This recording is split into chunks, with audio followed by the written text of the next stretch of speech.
បាទសួស្តីបងប្អូនទាំងអស់គ្នាថ្ងៃនេះគឺបង្ហាញពីវីដេអូ vlog បាទធ្វើដំណើរកម្សាន្តទៅលេងខេត្តបាត់ដំបងហើយឆ្លងលេងដល់ខេត្តសៀមរាបអូខេតែវីដេអូបើកឆាកដំបងនេះគឺយើងដើរលេងនៅខេត្តបាត់ដំបងហើយខេត្តបាត់ដំបងគឺយើងដើរលេង3ទីតាំងតែម្ដងដែលមានសួនការហើយនឹងទៅជិះឡូរីបែបបុរាណហ្នឹងហើយបងប្អូនពីច្រើនហៅឡូរីតែខ្ញុំហៅអាណូរីខុសគេបន្តិចដោយសារពីក្មេងធ្លាប់ហៅអញ្ចឹងសួស្តីទៅណាដែរហើយកូនជាហ្នឹងកូនជាទៅទីហៅអីហ្នឹងគេអីឡូរីបងហើយទៅណាជីឡូរីឡូរីបងហ៎ឡូរី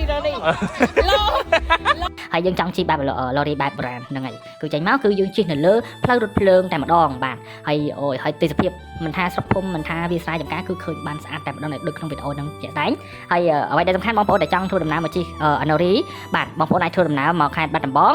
ហើយមកកាន់ទីតាំងបាទគេហៅថារ៉ាអូដំបងឥឡូវយើងជិះមកដល់វ៉ាក់ជាមួយនឹងអាឡូរីបងប្អូនយើងមានជំនាញចិត្តជំនាញអន្តរជាតិហើយអ្វីដែលសំខាន់តែមកអញ្ចឹងហើយយើងត្រូវលើកអាឡូរីចេញបាទដោយរថភ្លើងយ៉ាងមើលរថភ្លើងមកហើយគឺយើងត្រូវលើកចេញដូចគ្នា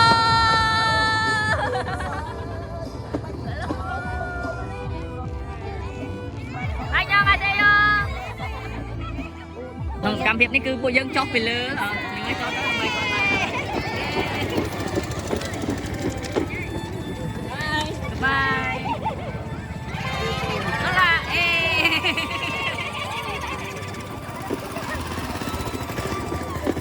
ឡូវយើងឡើងវិញមែនឡើងវិញនេះគឺមិនអាចរត់ភ្លើងមកទេតែណូរីដូចគ្នាក៏យើងត្រូវលុតចូលដែរខាន់គឺពេលដែលយើងជិះជួបមុខគ្នាហើយយើងលើកឡូរីចេញតែយើងស្វាគមន៍គ្នាដោយភាពសប្បាយរីករាយមិនថាជនជាតិខ្មែរមិនថាជនជាតិបរទេសទេអញ្ចឹងក៏វាសូមបង្ហាញឲ្យយើងបង្ហាញថាពីភាពរស់រាយរាក់ទាក់រវាងប្រទេសកម្ពុជាយើងផងដែរហើយពេលដែលយើងទៅស្អាតមែនតើធម្មជាតិបាទជាក់ស្ដែងតែម្ដងគឺយើងឃើញទេសភាពស្រស់ស្អាតខៀវស្រងាត់ព្រមទាំងមានក្លិនស្រូវគេហៅស្រូវលក្ខណៈហើមហ្នឹងហើយតែចិត្តនឹងសោតនៅ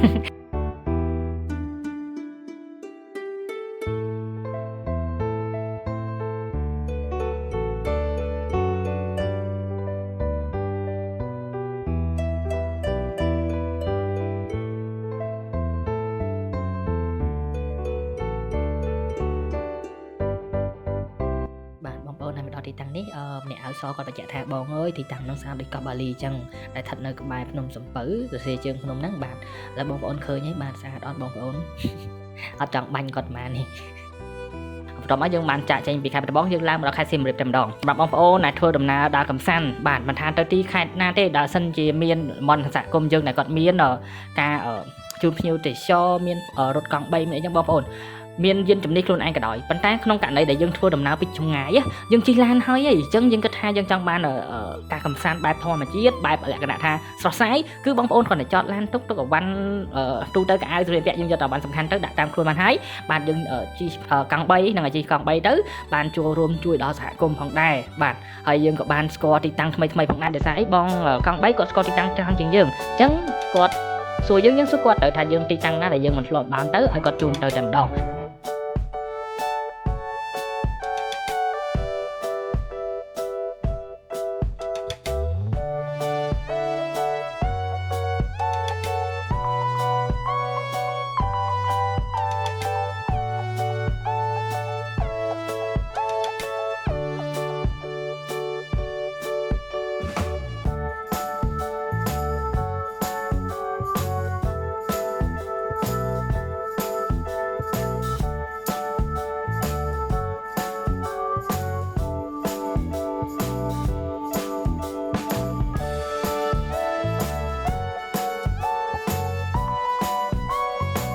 ហើយបើសំខាន់នោះយើងបានជួយដល់តំបន់សហគមន៍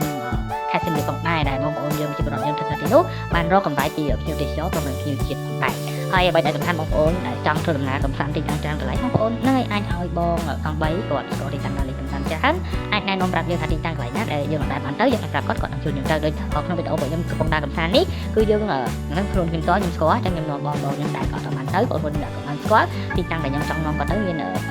ថានិពន្ធហ្នឹងហើយដែលទេសភាពមួយហ្នឹងគឺស្អាតតែប៉ុណ្្នឹងស្ពានដែលយើងឆ្លងទឹកទៅអញ្ចឹងហើយហ្នឹងហើយគឺសប្បាយហើយrelax តែម្ដងអូខេអញ្ចឹងសង្ឃឹមថានឹងមានវីដេអូថ្មីទៀតសម្រាប់ខ្ញុំចេញទៅហើយបងប្អូននឹងជួយគាំទ្រដល់អ្នកគ្នាអរគុណចា៎បាយបាយ